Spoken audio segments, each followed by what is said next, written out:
Oke, data dan informasi. Jadi materi kita ini ada 4 bagian. Yang pertama terkait dengan data, kemudian terkait informasi, lalu big data dan database, dan juga information retrieval, ya, atau temu kembali informasi.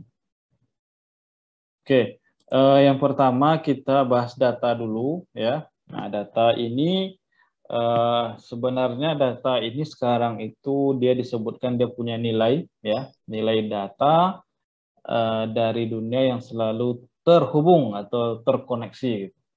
Nah, jadi memang kalau kita bicara nilai data atau value of data gitu kan, maka di sini data itu biasanya dia akan disimpan, ya, kemudian juga data ini dianalisis dan kemudian dia terus bertambah. Nah, itulah data, ya. Data itu kalau misalnya data mahasiswa, data nilai mahasiswa itu terus bertambah gitu kan, jumlah mahasiswa juga bertambah, maka otomatis datanya bertambah. Kemudian juga data itu ada keragaman data dan dia akan menjangkau area yang baru gitu. Nah, jadi keragaman data. Nah, sekarang kan lagi trennya misalnya Internet of Things, ya, IoT. Nah, kalau IoT ini kan dia biasanya selain untuk monitoring, untuk kontrol, dia juga untuk apa? Untuk mengolek data, mengumpulkan data. Misalnya di sini kalau kita lihat di perkebunan ini, ya, ini ada gambar, ada temperatur sensor, ya, ada yang sunlight sensor, ini moisture sensor. Nah, jadi artinya apa? Artinya ternyata keragaman data ini menjangkau area-area yang baru. Ini misalnya dalam area field perkebunan atau pertanian kan, area baru atau nanti dalam bidang transportasi, ya, atau yang lainnya. Artinya keragaman data itu akan menjangkau area yang baru. Nah, lalu kemudian transformasi digital ini juga dia akan berdampak kepada apa? Kepada bisnis kita, ya, kehidupan sosial dan juga lingkungan. Nah, itulah pengaruh data di sini. Kemudian data itu juga banyak bisa berupa banyak hal, ya, bisa dalam misalnya kata-kata dalam buku itu masuk data juga, artikel atau blog. Kemudian isi dari spreadsheet. Nah, jadi isi spreadsheet itu misalnya Excel kan, Excel ada data misalnya data mahasiswa, ya, NPM, nama atau alamat gitu kan. Nah, ini kan isi dari spreadsheet. Atau juga database. Kalau database ini kan berarti dia artinya lebih berelasi dia, ya. Nah, bisa juga angka, gambar atau video, ya. Kemudian aliran pengukuran dari perangkat, stream flow of device. Jadi memang di sini kalau yang tadi disebutkan ada sensor gitu kan. Misalnya dipasang sensor, lalu dia terkoneksi ke suatu microcontroller. Nah, dia mengkolek data, misal data tadi temperatur kan, data suhu cuaca, atau data macam plat kendaraan kalau yang di lalu lintas gitu, ya. Nah, jadi itu kalau dia aliran pengukuran dari suatu perangkat. Kemudian data yang berguna itu disebut informasi, ya, kalau sudah diolah. Ini. Kemudian juga di sini juga nanti data itu dia punya nilai juga ketika memang jumlah data yang dikumpulkan itu misalnya semakin banyak, ya. Kemudian juga tidak semua data dapat digunakan apa adanya, ya, tidak semuanya, karena perlu juga analisis data, ya, analisis data yang kemudian ini akan memberikan data atau informasi atau tren yang berguna bagi orang lain gitu. Nah, jadi ini data, ya, nilai data. Makanya ada pengolahan data, ya. Kita akan menggunakan misal satu aplikasi untuk mengolah data seperti Smart PLS, SPSS, ya, dan yang lainnya. Nah, ini contoh data, ya. Jadi contoh data ini ini ya, tidak. Nah, ini adalah salah satu contoh data. Kemudian ini juga angka-angka nih 426, 396 dan seterusnya. Ini juga ada angka dan seterusnya ini. Nah, ini adalah contoh data dan tak satupun dari kumpulan data ini yang memiliki arti gitu kan, tidak ada artinya ini. Kalau kita ya tidak ini apa gitu. Ini juga angka, tidak ada artinya. Kalau apa? Sampai mereka diberikan konteks dan diproses menjadi bentuk yang dapat digunakan. Jadi biasanya data itu selalu ada konteksnya. Dalam konteks apa nih? Ya tidak itu gitu ya. Nah, jadi misalnya data ke informasi itu, maka untuk mencapai tujuannya dia perlu mengolah data menjadi informasi. Nah, ya perlu diolah. Kemudian juga data perlu diubah menjadi informasi yang berarti, kemudian disajikan dalam format yang berguna. Nah, makanya biasanya untuk disajikan dalam format yang berguna itu kita buat dalam bentuk gambar, grafik ya, skema tertentu gitu. Nah, kemudian juga data diproses dalam konteks untuk memberikan makna. Nah, ini tadi contohnya yang tadi ya. Nah, sorry, ini informasi dulu nih. Informasi ini ya data yang telah diproses dalam suatu konteks untuk memberikan makna. Nah, ada konteksnya ya. Atau juga data yang diolah menjadi suatu bentuk yang memberikan makna. Nah, ini contoh yang tadi. Misalnya contoh ini kita lihat bagaimana diproses sehingga dia memberikan makna ya. Lalu informasi apa yang kemudian dapat diturunkan dari data tersebut. Nah, ini tadi. Ini adalah data mentahnya yang tidak ya, tidak. Nah, ini kemudian kalau diberikan konteks tertentu, misalnya ini adalah konteksnya tanggapan atas pertanyaan riset pasar. Apakah Anda akan memelihara X dengan harga Y? Nah, jadi ini kan akhirnya kita dapat data nih, karena ada konteksnya ini. Nah, lalu kemudian tentu ini akan menjadi informasi, ya. Nah, dia akan menjadi informasi ketika juga udah diolah gitu, ya data-data yang tadi ini. Misalnya kita lihat jawaban-jawaban dari user tadi gitu ya. Nah, sehingga nanti kita punya informasi, oh ternyata yang banyak dibeli oleh konsumen misalnya adalah merek ini dengan harga ini gitu. Nah, itu akan jadi informasi yang berguna untuk siapa? Tentu untuk penjual gitu kan. Nah, jadi itu ya kira-kira. Atau juga untuk pembelinya kalau orang calon pembelinya gitu. Nah, itu contoh data. Kemudian yang berikutnya ini contoh data mentah juga angka-angka ini. Nah, kalau angka-angka ini kan belum tahu kita apa maksudnya nih gitu, sehingga diberikan konteks. Jadi misalnya adalah skornya Giants, ada 6 skornya ya dalam modul ICT dalam kursus Information Communication and Technology. Belajar TIK dia kan. Nah, belajar TIK nilainya ada 6 ini ya. Nah, ini nilainya. Nah, sehingga nanti bisa dapat informasi, oh ini adalah nilai James ya dalam kursus TIK misalnya.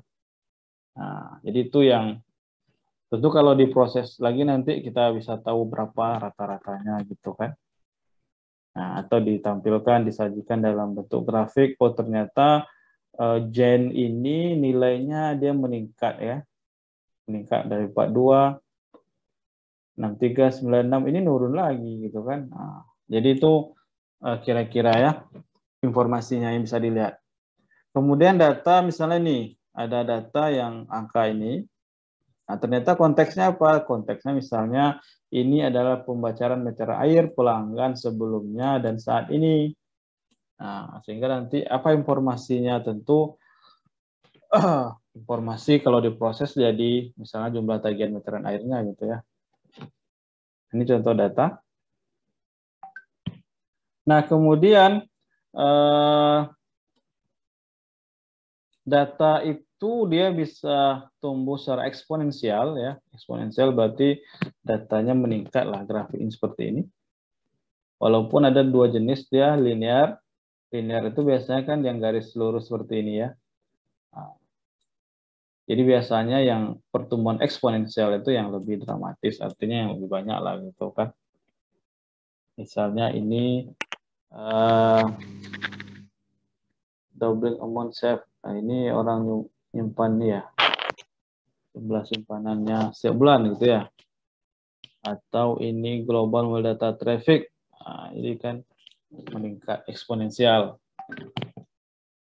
Kemudian pertumbuhan data, jadi data tumbuh secara eksponensial tadi. Kemudian misalnya contoh perkiraan pertumbuhan data dari 2015 hingga 2010 dari Cisco Vision Development Index. Misalnya lalu lintas data konsumen seluler. Nah, dia juga mencapai 26,1 exabyte misalnya kan. Kemudian lalu lintas IP atau lalu lintas internet akan melintasi jaringan frame konten tahun 2020. Nah, artinya ini datanya eksponensial meningkat terus gitu. Kemudian pertumbuhan data ini juga mengubah hidup kita ya. Ini dampaknya misalnya salah satunya adalah dipicu oleh proliferasi perangkat IoT. Nah, ini. Jadi yang saya sebutkan tadi Internet of Things. Jadi kalau kita bicara Internet of Things ya, maka artinya ada perangkat-perangkat sensor ya atau aktuator yang kemudian dia ini mengumpulkan mengkolek data. Artinya datanya terus bertambah. Nah, makanya disebut di sini termasuk sensornya ya. Nah, perangkat akhir nirkabel, tanpa kabel dan jaringan seluler. Nah, ini nanti tentu berdampak signifikan terhadap pertumbuhan data karena biasanya kalau sensor bisa datanya itu di capture sama dia itu real time ya. Bahkan dalam per detik gitu. Nah, jadi dampaknya apa juga ada bisnis yang terkait dengan pertumbuhan dan pengolahan data. Misalnya Kaggle. Kaggle ini apa? Dia adalah platform yang menghubungkan bisnis dan organisasi lain yang menggali pertanyaan tentang data kepada orang-orang yang tahu bagaimana menemukan jawabannya. Nah, jadi misalnya ada nih orang, dia perlu ada pertanyaan tentang data, ya. Nah, sehingga dia ingin menemukan orang yang dapat menyelesaikan persoalan data-data mereka. Nah, ini ada bisnisnya Kaggle ya. Online. Kemudian juga ada dalam sosial ya, dalam kehidupan sosial pengaruh data ini juga misalnya driven data. Jadi ini adalah dia membawa praktik metode dan ilmu data tentang crowdsourcing ya kepada orang dan organisasi yang menangani tantangan ini. Nah, kemudian juga lingkungan, perubahan iklim. Nah, ini juga bagaimana misalnya kolaboratif online tentang penantauan global kan, pemantauan cuaca secara global, pemanasan global seperti apa, ini ada kolaboratif online-nya, lalu dia juga mengumpulkan, menganalisis, dan melaporkan data tentang kondisi lingkungan. Nah, ini adalah salah satu contoh misalnya dampak perubahan data juga terhadap lingkungan atau perubahan iklim ya.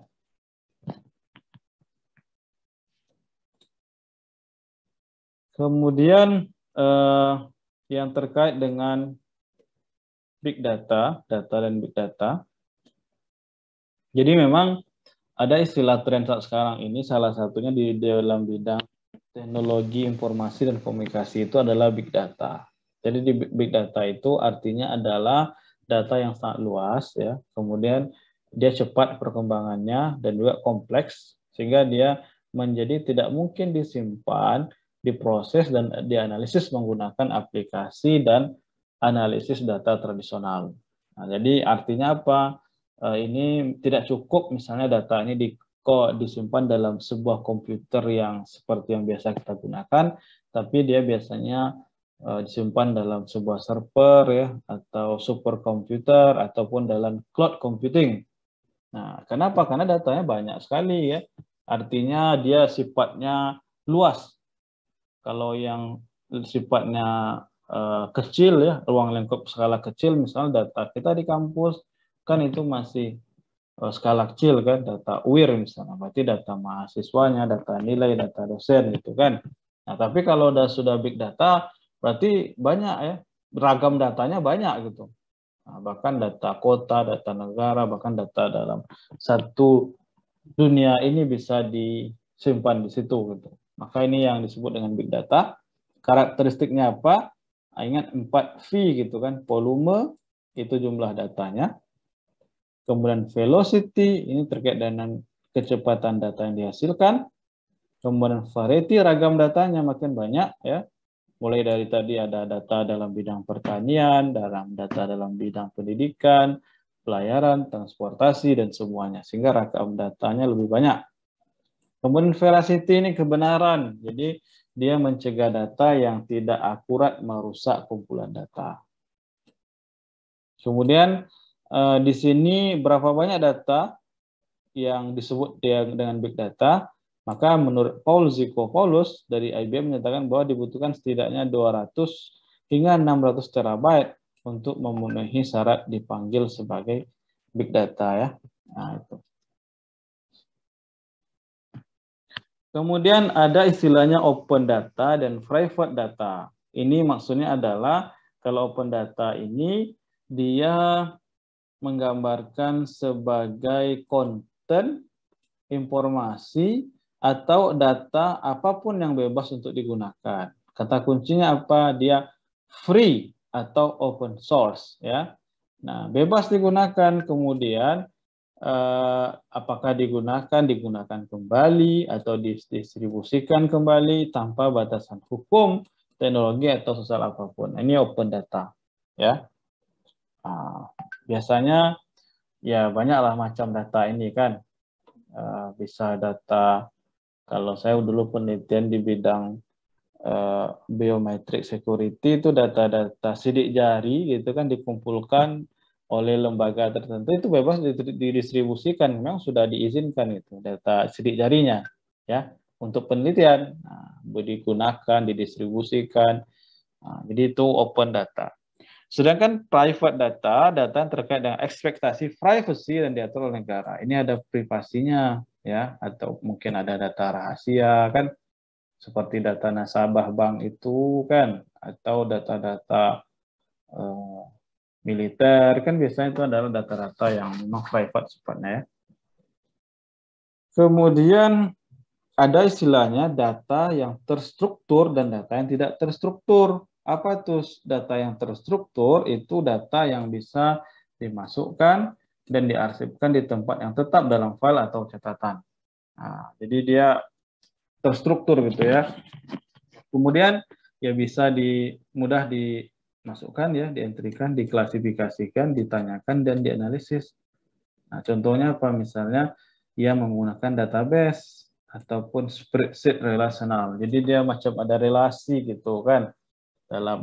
Misalnya dalam database ya, ada relasi data mahasiswa, kemudian ada data dosen, data mata kuliah gitu. Jadi mahasiswa mengambil mata kuliah tertentu dengan dosennya tertentu, lalu nanti dia akan berelasi dengan nilai gitu kan. Nah, itu kan ada relasinya ya. Kemudian ada juga data yang tidak terstruktur, tidak memiliki organisasi, data mentah. Nah, ini contoh konten foto, audio, video ya, dan lain-lain. Nah, ini yang tidak terstruktur. Kemudian evolusi big data. Jadi sekarang dulu gitu kan. Nah, dulu ada istilah tradisional database management system. Nah, biasanya data disimpan dalam satu penyimpanan ya. Satu penyimpanan, ada database-nya di sini ya, ada servernya misalnya. Inilah kemudian yang misalnya user ini mengquery ya. Query itu kan misal untuk menampilkan data-data spesifik tertentu sehingga nanti ini direspon oleh servernya, dikembalikan kepada user ini. Nah, itu yang tradisional. Kemudian yang sekarang itu ada sistem data terdistribusi ya.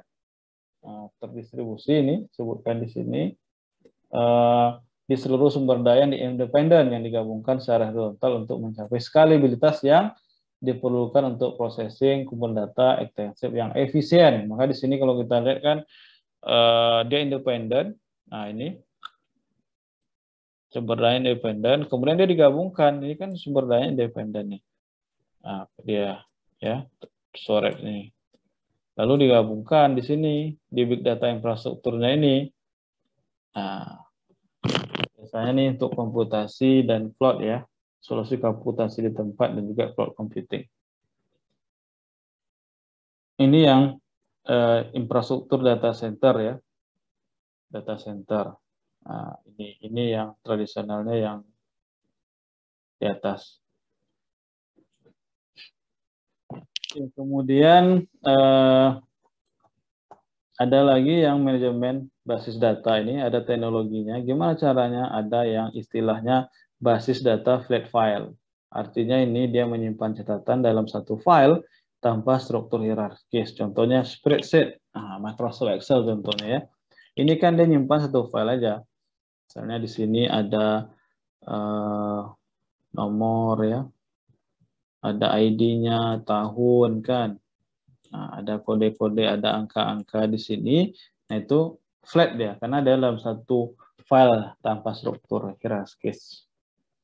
Nah, sedangkan yang relasional, dia berelasi. Ada hubungan antara kumpulan data yang berbeda, sehingga dia menciptakan informasi yang lebih berguna. Nah, ini contohnya kan customer, kemudian di sini dia berelasi dengan invoice, order, sama event. Lalu yang invoice ini berelasi dengan produk dan order gitu kan, ini berelasi dengan subkontraktor. Nah, inilah yang ada relasinya ya, seperti tadi yang saya sebutkan, data mahasiswa berelasi dengan mata kuliah, dosen nanti akan menghasilkan nilai gitu.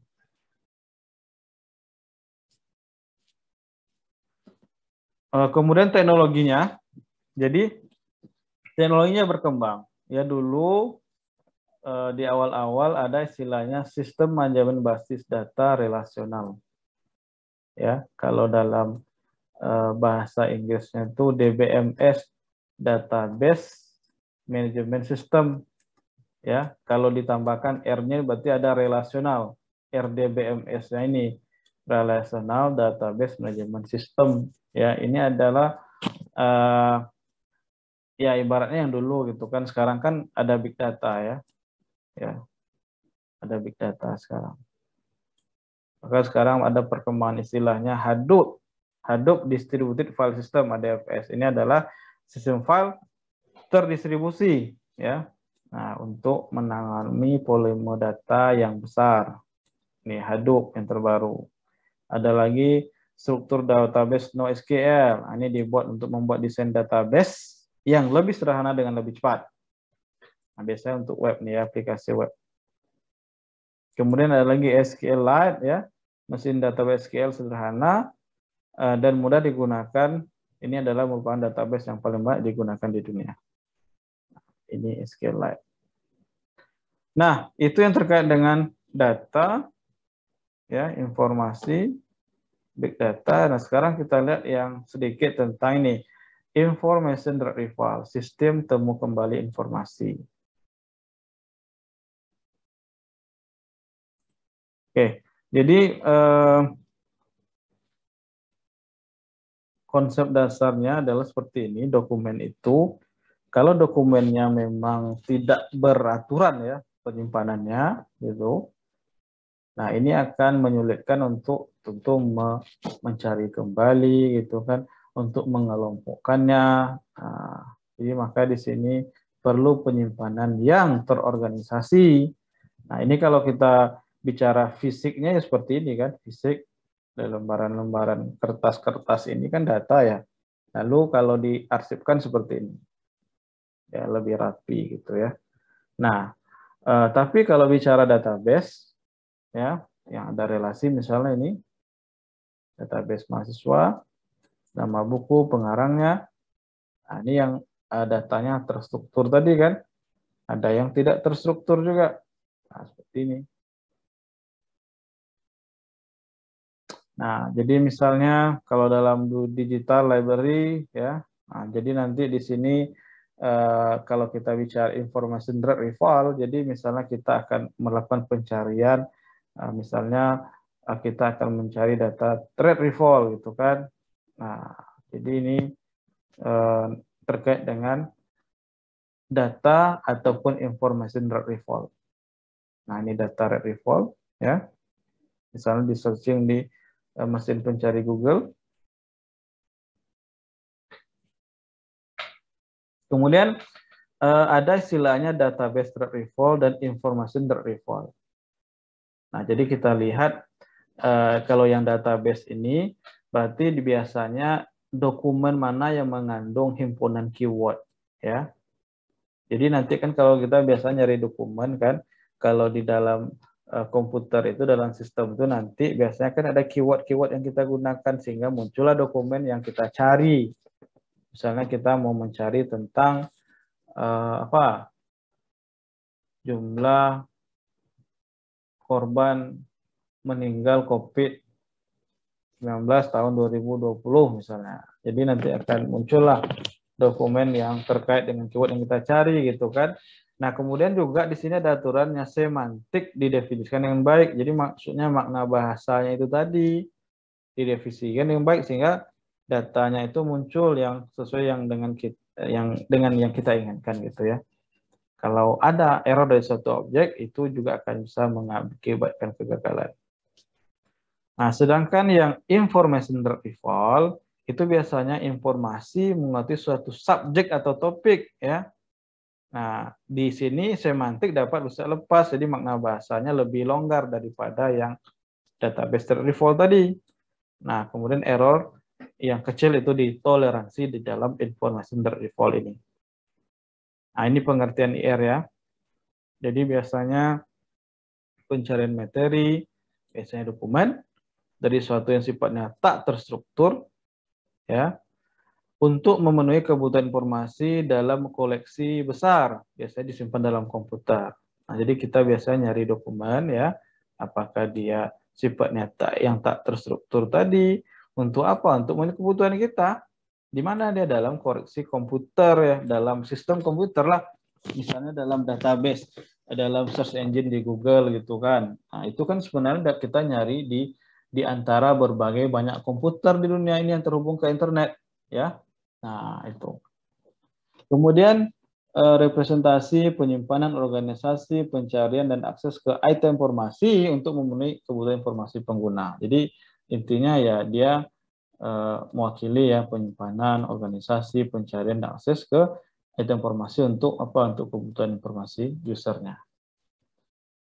Kemudian dalam IR ini tentu prosesnya yang penekanannya adalah proses retrieval informasi, bukan datanya ya. Nah, kemudian karakterisasi dari kebutuhan informasi tidaklah mudah, makanya perlu ditranslasikan ke dalam suatu query yang lebih dahulu ya. Istilahnya ada query-nya untuk mencari retrieval informasi ini tadi. Nah, jadi misalnya di sini secara teknis ada indexing ya, pembuatan indeks, dan retrieval itu adalah pencarian keterangan dokumen tekstualnya. Nah, itu. Misalnya kalau dalam halaman World Wide Web, www adalah aplikasi yang paling ngetop saat ini ya. Maka fokus pertama dia misalnya meretrieve dokumen ya, mengambil dokumen. Dokumen apa? Dokumen yang relevan dengan query. Itu fokus pertamanya biasa begitu kalau di IR ini. Kemudian kedua biasanya apa? Dia meretrieve, mengambil himpunan besar dokumen yang secara efisien. Ya. Nah, yang pertama relevan dulu, yang kedua yang besar dan efisien. Lalu tujuannya apa? Tujuannya sebenarnya adalah untuk mengambil semua dokumen yang relevan sekaligus mengambil sesedikit mungkin dokumen yang tidak relevan. Nah, maka itu biasanya proses dari information retrieval itu ya. Nah, apa artinya relevan? Misalnya relevan itu adalah suatu judgment atau keputusan subjektif dan dapat didasarkan pada apa? Ada 4. Yang pertama, topik yang tepat, ya, waktu atau informasi terbaru, otoritatif artinya sumbernya terpercaya, dan kebutuhan informasi dari pengguna. Nah, inilah ibaratnya dasar relevan itu maksudnya ya. Jadi topiknya tepat, waktunya juga artinya up to date kan. Kita kalau nyari informasi ya bagusnya yang terbaru up to date ya. Kemudian juga yang paling penting otoritatif, sumbernya terpercaya, sehingga ini bukan hoax nih informasinya gitu. Dan yang paling penting ya sesuai dengan kebutuhan informasi untuk penggunanya gitu. Makanya di sini disebutkan relevansi utamanya ya kriteria relevansi utama adalah dia memenuhi kebutuhan informasi pengguna. Nah, yang ini berarti yang paling penting.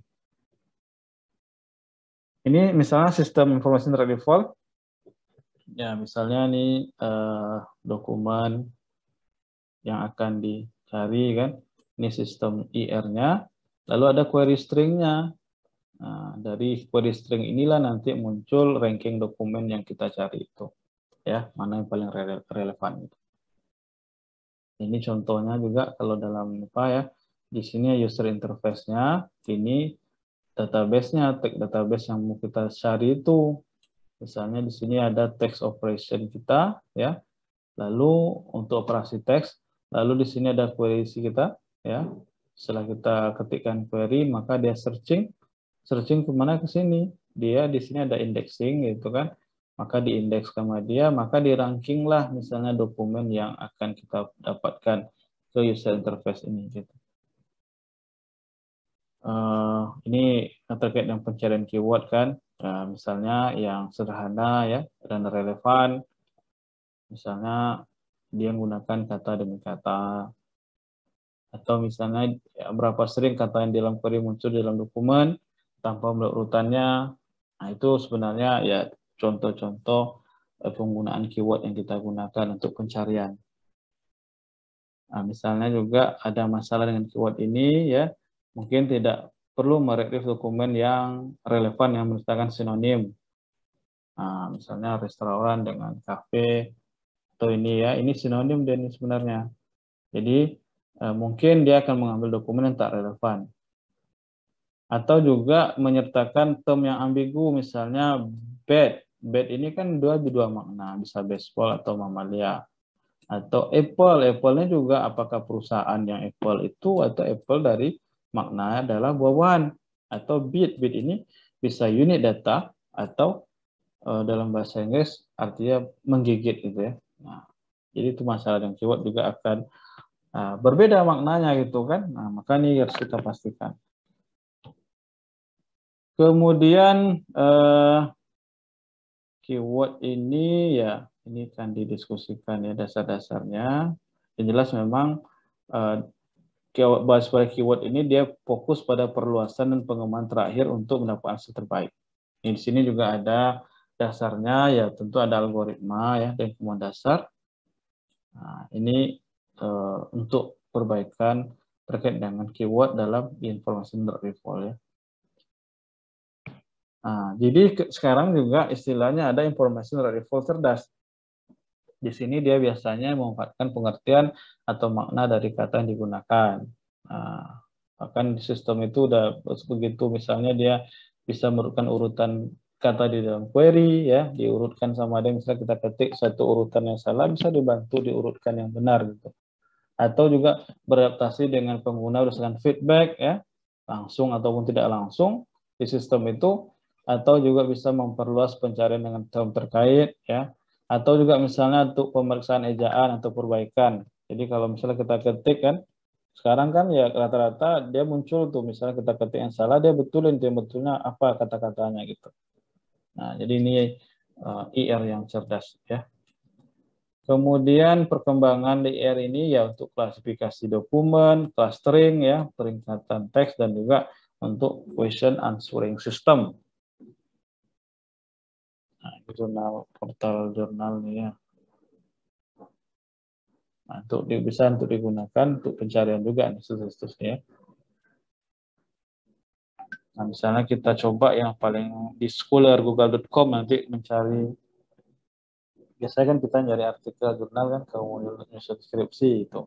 Nanti ya kita cari misalnya kata kuncinya apa ya, nanti muncul tuh dokumen ribuan bahkan dokumen yang muncul di yang indeks yang pertama, yang kedua gitu ya. Nah, jadi itu. Oke, saya rasa itu tentang data dan informasi. Kalau ada yang mau didiskusikan, dipersilakan kalau ada pertanyaan.